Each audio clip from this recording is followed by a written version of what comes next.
Olá, meus amores! Nessa aula de hoje, a gente vai falar sobre o perigo de uma história única ou o risco de uma história única, palestra proferida pela nigeriana Chimamanda Adichie, disponível para vocês aí no YouTube. Stories can break the dignity of a people, but stories can also repair that broken dignity. E também disponível em formato de livro, esse pequeno livrinho aqui. Para a gente entender melhor quem é Chimamanda Adichie, o que ela chama de história única e quais são os perigos dessa história única, é muito importante a gente tentar contextualizá-la, ou seja, olhar para ciências sociais, olhar para outros autores e autoras e ver quais são os autores que fazem críticas semelhantes.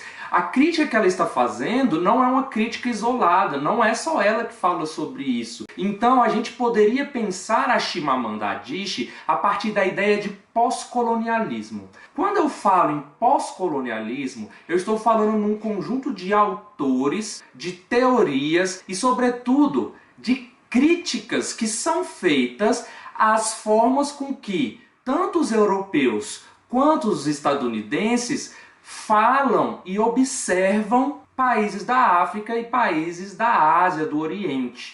Alguns dos autores que eu posso enquadrar dentro dessa ideia de pós-colonialismo são, por exemplo, Frantz Fanon, muito famoso por esse livro chamado Pele Negra e Máscaras Brancas, Albert Memmi, muito famoso por esse livro chamado Retrato do Descolonizado, e Edward Said, muito conhecido por este livro chamado Orientalismo. Vamos pegar aqui as ideias do Edward Said para a gente tentar entender essa ideia de pós-colonialismo.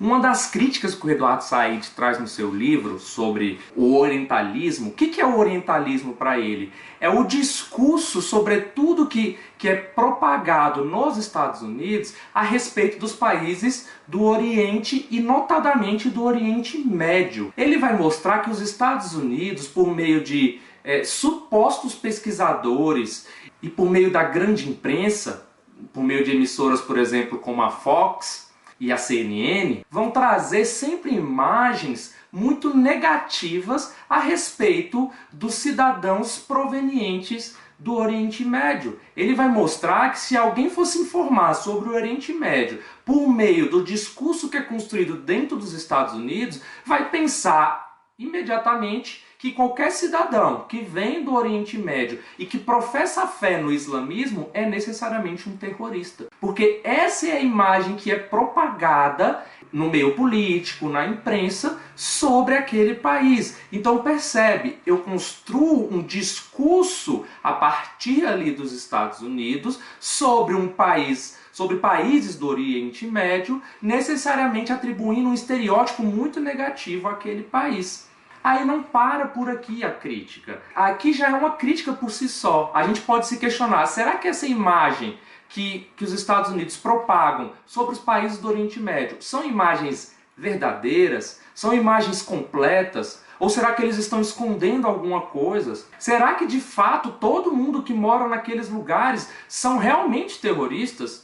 Um pequeno spoiler para vocês, é óbvio que não. Mas o poder do discurso aqui é muito forte. E aqui vem a segunda crítica que ele vai fazer. A partir do momento em que eu começo a atribuir apenas características negativas ou trato aqueles indivíduos somente a partir desses estereótipos negativos, isso vai ter efeitos sociais, políticos, de dominação. Então, gente, basicamente, se eu pudesse sumarizar, sintetizar as ideias que estão aí nisso que eu estou chamando de pós-colonialismo, eu poderia dizer que os pós-colonialistas estão criticando os discursos que os estadunidenses e que os europeus, especialmente, têm sobre a África e sobre a Ásia. E daí vem o nome pós-colonialismo, tá? O nome colonialismo é aquele processo que você viu lá no século XIX, em que os europeus saíram da Europa e foram habitar e foram conquistar territórios no mundo inteiro.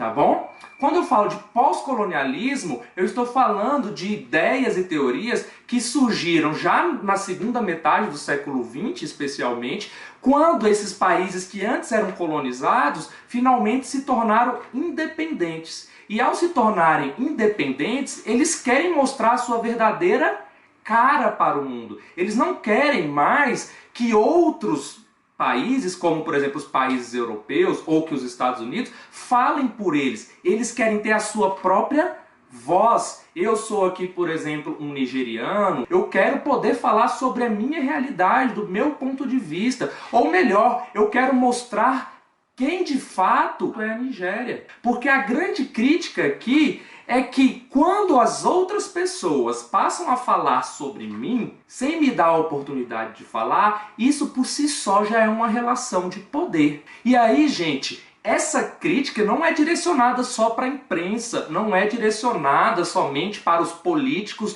da Europa e dos Estados Unidos. É criticada, talvez especialmente, aos estudiosos, aos pesquisadores, aos sociólogos e aos antropólogos que a gente tem estudado. Vamos pegar alguns exemplos muito simples para vocês entenderem. Lembra do evolucionismo cultural? Evolucionismo cultural era a ideia de que existem sociedades mais avançadas e sociedades mais atrasadas e que elas poderiam ser então dispostas dentro de uma linha evolutiva. Essa teoria é uma construção europeia. E se é uma construção europeia, quais são os países que eles vão tratar como mais avançados? Óbvio, se é uma construção europeia, então nessa construção europeia é óbvio que eu vou colocar os europeus como mais avançados. Veja, essa forma de estudar a cultura relega os africanos, por exemplo, todos os povos africanos, à condição de selvagens, de primitivos, de atrasados. Então percebam, o evolucionismo cultural é uma forma de estudar a diversidade cultural que inferioriza necessariamente as outras culturas que não são as culturas europeias. Percebem? E é isso que os pós-colonialistas estão criticando. Um segundo exemplo seria a própria etnografia do Malinowski. Lembra que o Malinowski propõe que se um pesquisador quiser conhecer uma cultura diferente da dele, ele precisa se deslocar até aquela cultura, fazer uma imersão para então entender aquela cultura? Boa parte dos escritores que a gente enquadra dentro desse pós-colonialismo vai dizer que nessa relação entre o etnógrafo, o pesquisador e aquela cultura que está sendo estudada, existe uma relação de poder.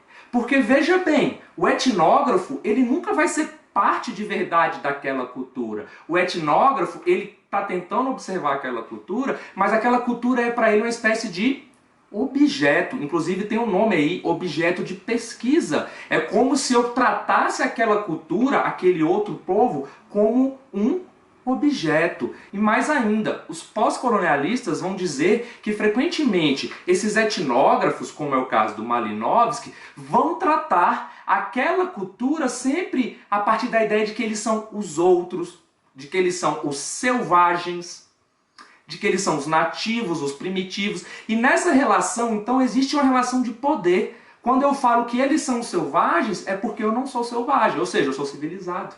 Quando eu falo que ele é o outro, se ele é o outro, então quem é o padrão de referência? Sou eu. Ele é o outro, ele é simplesmente o outro. O centro aí, então, neste caso, vai acabar sendo o pesquisador. O pesquisador detém uma relação aí de poder com aquilo que ele elegeu como objeto de pesquisa. Não sei se está ficando muito claro, então, o que os pós-colonialistas vão argumentar pode ser sumarizado aí em pelo menos duas grandes críticas. Primeiro, que os antropólogos, ao fazerem, por exemplo, uma etnografia, ou ao propor uma análise comparativa, como no caso do evolucionismo cultural, não estão dando voz para esses lugares, essas regiões e essas culturas que antes eram colonizados pelos europeus. Ou seja, eu, europeu, tenho o poder de descrever o resto do mundo da forma com que eu quiser. E aí é óbvio que o resto do mundo vai sempre parecer mais atrasado, enfim. Então, gente, percebe que existe uma relação de poder aí? Eu, que tenho todo o poder de dizer para o resto do mundo como é aquela cultura, como que aquela cultura se organiza, percebe? E aí vem o segundo problema, a segunda ideia principal aí, de que frequentemente tanto Estados Unidos quanto os europeus, ao falarem sobre esses povos, eles acabam reproduzindo estereótipos. Veja, a visão que o europeu vai ter sobre o continente africano, para pegar um exemplo, é de que todas as pessoas que moram no continente africano são iguais. E ele às vezes não consegue perceber as diversas etnias que é possível encontrar dentro daquele continente africano. Então ele cria um estereótipo do continente africano, o selvagem, o tribal, o atrasado, enfim, todo tipo de estereótipo, e propaga isso para o mundo porque, obviamente, do ponto de vista político e econômico, a gente vive num mundo em que a Europa tem mais poder. E os Estados Unidos também. Então, com esse poder, eles conseguem propagar imagens, estereótipos, ou muito negativos, ou muito incompletos sobre uma determinada realidade. E ao propagar esses estereótipos, invariavelmente, eles acabam propagando diversas formas de dominação. Se eu consigo fazer você acreditar que um determinado lugar é atrasado, por exemplo, ou é incivilizado, ou só tem guerras, ou só tem fome, ou só tem miséria, eu consigo facilmente te convencer de que esse lugar precisa de uma intervenção externa, de uma intervenção militar.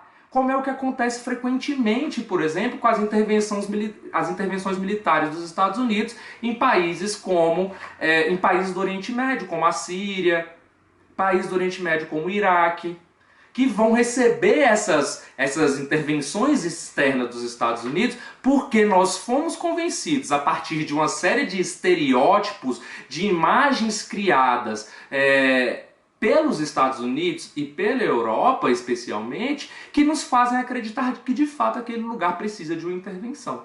The world has changed after September the 11th.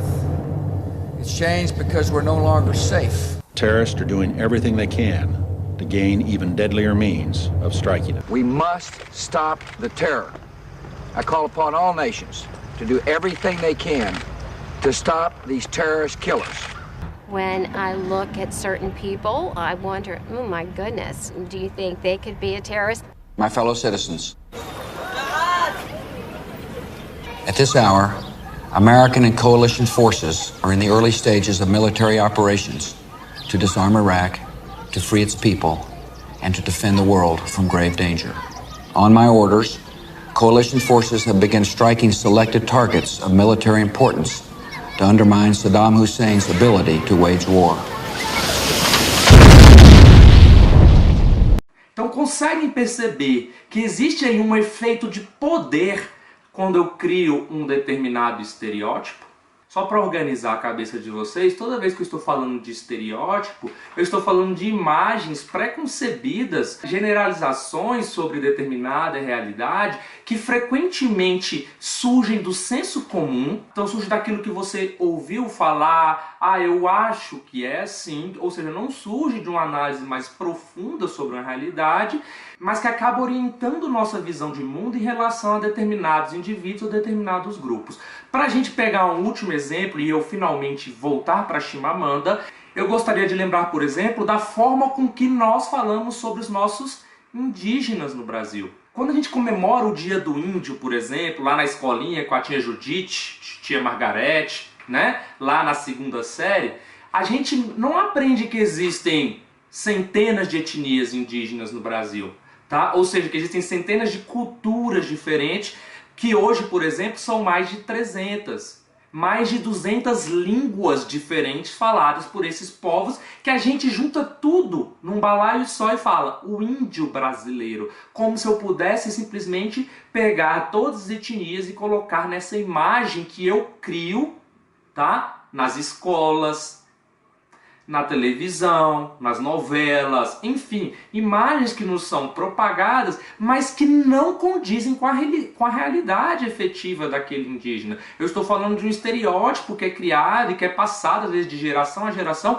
que às vezes não tem nada a ver com a forma com que determinada etnia vive. Nós aglomeramos todos os indígenas brasileiros, de todas as etnias possíveis, por exemplo, a Krenak, os Tupinambá, né, os Bororo, eu junto todos eles e falo o índio brasileiro, desconsiderando, por exemplo, a diversidade de etnias indígenas que existem, tá? E mais do que isso, eu atribuo a essa imagem que eu construí mentalmente uma série de características, tá, que não necessariamente vão condizer com o que aquelas pessoas são, que frequentemente depõem contra aquela cultura. Primária, assim, na pré-escola primária, eles ensinavam que os índios eram bichos, assim, como se fossem bichos, assim, né? Vestia roupa de penas, né? Atirava com a flecha, assim, né? Você aprendia que o índio era mau, matava e atacava, essas coisas todas. Mas era tudo ao contrário do que diziam. Entendeu? Geralmente é o branco que ataca para pegar terra, pegar minério, essas coisas todas. E aí a gente chega finalmente a Chimamanda. A Chimamanda, as ideias que ela vai trazer na palestra, o perigo de uma história única, ela está diretamente associada a essas críticas que a gente encontra no pós-colonialismo, tá? Só para vocês conhecerem um pouquinho de quem é Chimamanda, Chimamanda é uma escritora nigeriana que tem se tornado cada vez mais célebre pelo mundo, tanto pelos seus livros, como é o caso deste aqui, Hibisco Roxo, que é o seu primeiro romance lançado em 2003, e este aqui, chamado Americaná, são dois aí dos livros mais famosos dela, quanto por suas palestras. Então, as suas palestras aí pelo YouTube têm milhões de visualizações, e talvez uma das mais famosas seja justamente essa, intitulada O Perigo de uma História Única. Agora que a gente já sabe o que é pós-colonialismo, fica muito fácil da gente entender o que é que ela chama de história única. A Chimamanda tem uma história de vida muito interessante, tá, gente? Ela nasce na Nigéria, estuda na Nigéria, mas quando ela está na graduação, fazendo faculdade, ela consegue uma bolsa de estudos e vai morar nos Estados Unidos, na Filadélfia. E ao chegar nos Estados Unidos, que ela tem uma colega de quarto, ela começa a perceber que as ideias que a colega de quarto dela tem sobre o continente africano são ideias muito equivocadas, são ideias que não condizem com quem ela realmente era como uma cidadã nigeriana. Então, por exemplo, a colega dela achava muito estranho que ela gostasse de ouvir, por exemplo, música pop. Porque a colega dela dos Estados Unidos olhava para ela, uma nigeriana, negra, e pensava, bom, se ela veio da África, ela deve ouvir músicas tribais, tambores, coisas desse tipo. She asked if she could listen to what she called my tribal music, and was consequently very disappointed when I produced my tape of Mariah Carey. Um segundo exemplo que ela vai dar é que ela percebe que os professores e que as pessoas que estão ali na universidade convivendo com ela, incluindo a própria colega de quarto, olha para ela com um certo olhar de pena, de compadecimento.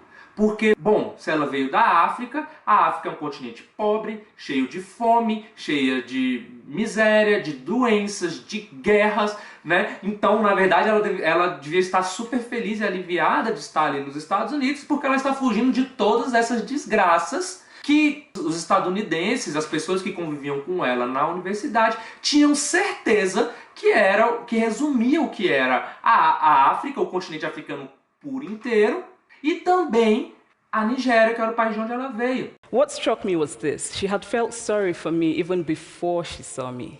Her default position toward me, as an African, was a kind of patronizing, well-meaning pity. My roommate had a single story of Africa, a single story of catastrophe. Em uma aula, ela percebe, por exemplo, que o professor dela, toda vez que falava de qualquer região da África, esperava que ela soubesse responder. Então, às vezes, o professor estava falando sobre um país lá que ela nunca tinha visitado, que ela não conhecia a história, porque, afinal, cada país dentro da África e cada etnia dentro da África tem sua própria história, mas todos olhavam para ela como se ela fosse capaz de oferecer respostas sobre o continente africano por inteiro.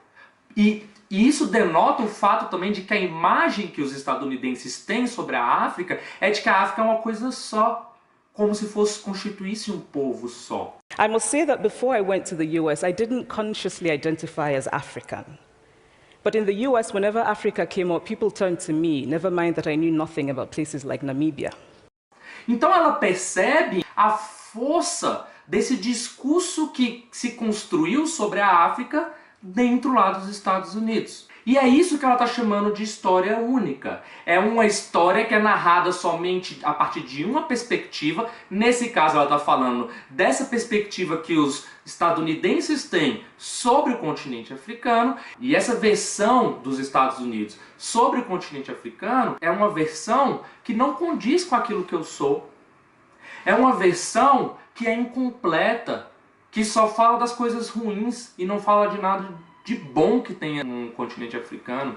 É uma versão que, portanto, não condiz com a realidade tal qual ela é, que não valoriza a diversidade dos povos que você tem. Então, quando ela está falando de história única, é disso que ela está falando. E como que essa história única é propagada, gente? Ela vai falar muito da grande imprensa. Ela, inclusive, tem uma frase, tem um trecho da palestra que é muito famoso, em que ela fala o seguinte: If I had not grown up in Nigeria, and if all I knew about Africa were from popular images, I too would think that Africa was a place of beautiful landscapes, beautiful animals, and incomprehensible people fighting senseless wars, dying of poverty and AIDS, unable to speak for themselves, and waiting to be saved by a kind white foreigner.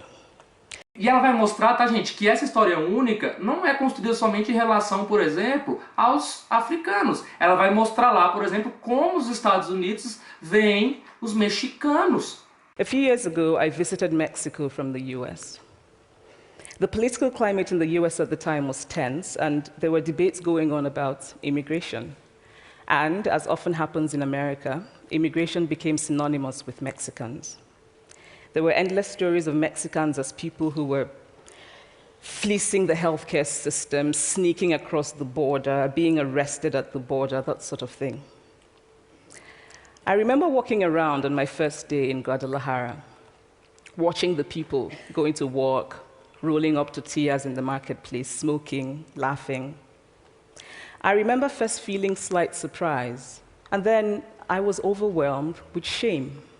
I realized that I had been so immersed in the media coverage of Mexicans that they had become one thing in my mind: the abject immigrant.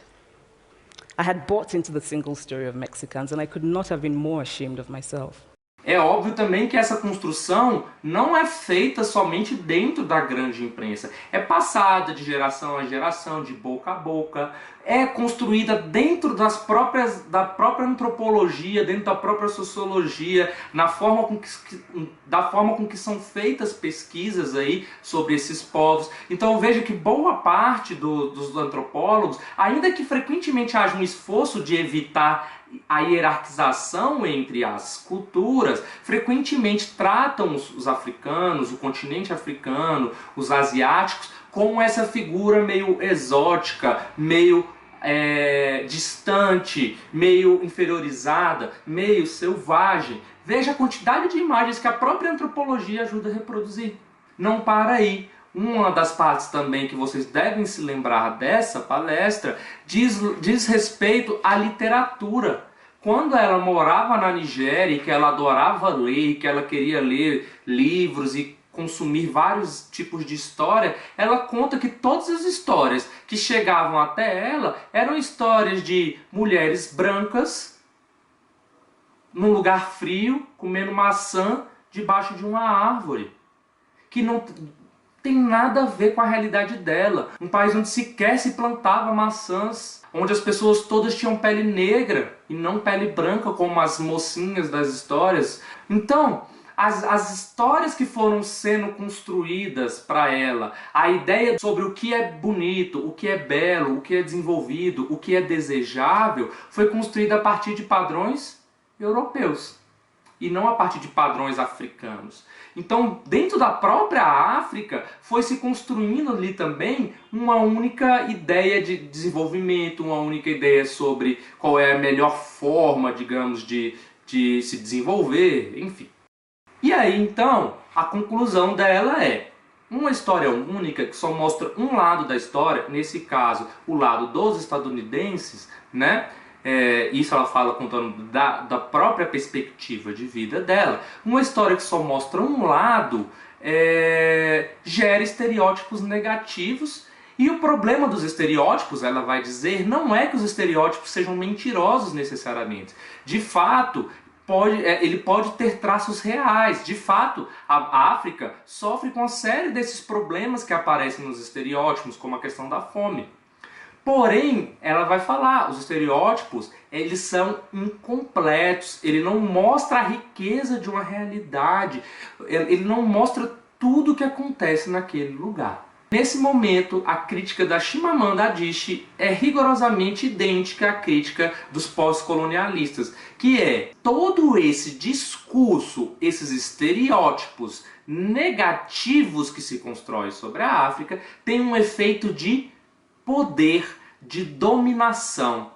A partir do momento em que eu posso contar uma história sobre um determinado povo, uma determinada cultura, eu não apenas estou criando estereótipos, mas eu detenho todo o poder sobre como aquela cultura vai ser tratada dali para frente. Então, esses discursos, lembrando, etnocêntricos, porque colocam sempre as grandes potências europeias, estadunidenses no centro, né, como centro de referência do mundo. Esses estereótipos têm efeito de poder. Eles podem ser utilizados para justificar a dominação de um povo sobre o outro.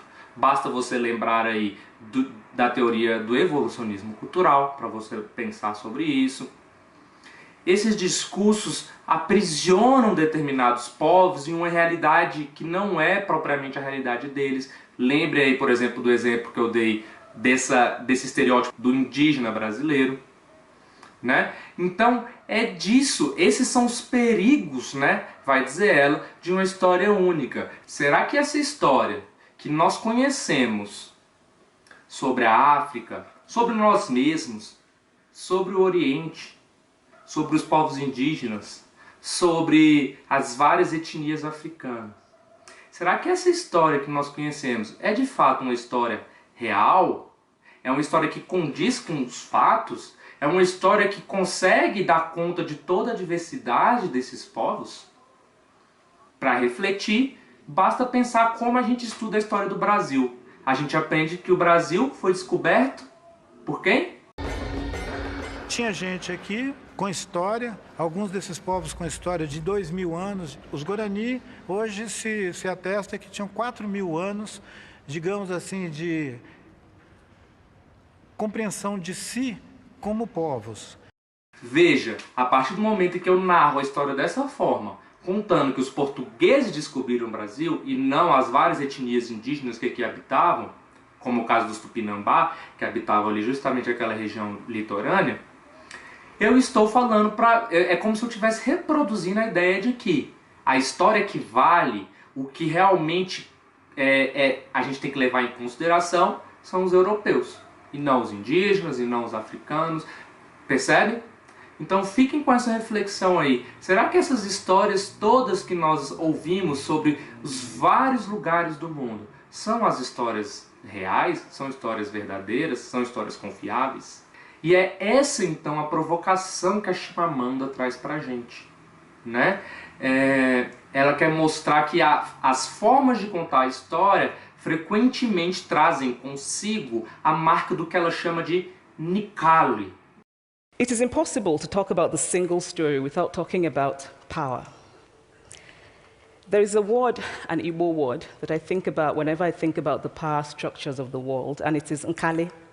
It's a noun that loosely translates to be greater than another. Nkali, em Igbo, que é um dos idiomas falados na Nigéria, significa ser maior que o outro. Ser maior que o outro, nós já vimos, é a base do que nós chamamos de etnocentrismo. Então se questionem, até que ponto as histórias que a gente está contando por aí são histórias fidedignas, confiáveis, e até que ponto essas histórias, na verdade, elas simplesmente reproduzem a ideia de que alguns países são mais desenvolvidos, que algumas culturas são mais civilizadas, e de que outros países devem ser civilizados, precisam de receber uma intervenção para poder saírem aí da selvageria ou da barbárie.